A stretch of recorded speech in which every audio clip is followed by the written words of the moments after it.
Species came out 30 years ago, 1995, and it is ultimately about an alien/human hybrid that escapes captivity, and so the government enlists the help of a molecular biologist, an anthropologist, a mercenary, and an empath to track down her movements and kill her before she finalizes her next mission, which is to seduce and mate with a human man and have his babies. So I chose this film as the next part of my 52-week horror movie challenge under the prompt to find a movie that is often considered to be a B movie. Now this is interesting because whenever I think about B movie specifically, I have a very specific type of movie in mind. I'm thinking not just low budget, but very, very low budget. So really bad graphics, bad sound design, bad acting, bad everything. Everything's corny to the upteenth degree. Maybe they're trying to be bad, maybe they're not, but it's often so bad that it's good and it gets cult classic status. But when I was researching movies that fit the bill as something often considered to be a B movie, this movie popped up. I wouldn't have probably necessarily called Species a B movie. I would say that it is a film that is definitely interesting, but the cast alone, when you look at this movie, doesn't scream B movie. Actually, it kind of screams like a really strong film. So I didn't really know what I was getting myself into when I pressed play, but honestly, I was way more invested in this movie than I ever thought I would be. So let's take a look at some positives for Species. First, the cast of characters. Like I said before, this movie is jam-packed with a lot of people you're going to recognize.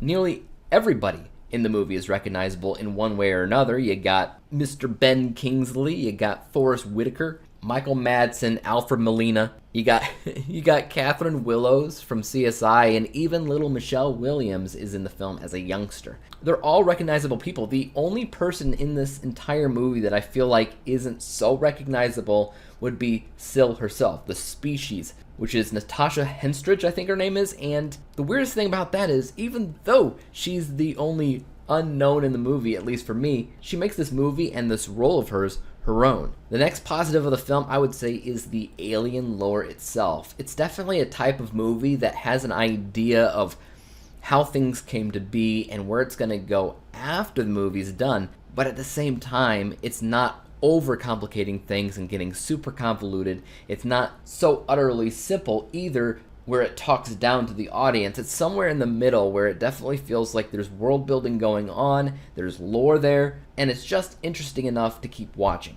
The film is also making fun of certain exploitation films of the past, which is why a big part of the movie is this alien who is trying to mate with men, and so a big part of the movie is over-sexualized. If you saw the movie, then you know what I'm talking about.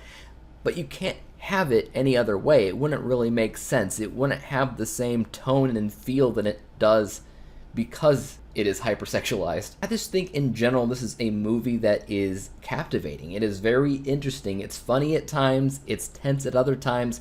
It's just a dumb, fun time at the movies.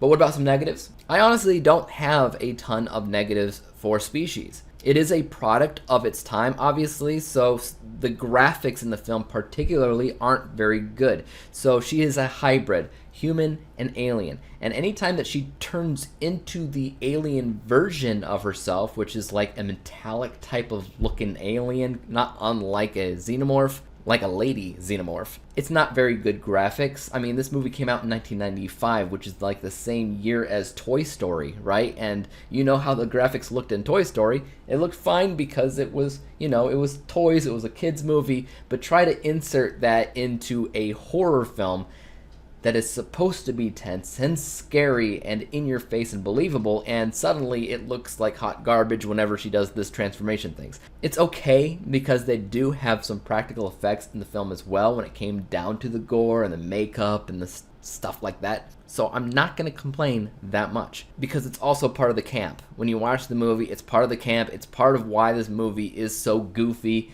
while also being kind of a scary film at the same time. So I don't have a lot of complaints, like I said. There's also the logic behind how the humans got the code to create her in the lab in the first place. Basically, there was an alien code that a satellite picked up, and they used that code to create biological matter, which makes zero sense. It's just another one of those things that you kind of sort of have to look past in order to enjoy the movie for what it's worth. And honestly, movies like this, there's no other reason to watch it other than to be entertained, and I would say that that's definitely true for Species. What is my final score for this film? I gave it a 73 out of 100 possible star rating. That is a B- letter grade, which again, perfect score, right? It is a B movie, so it makes sense to have a B letter grade in there.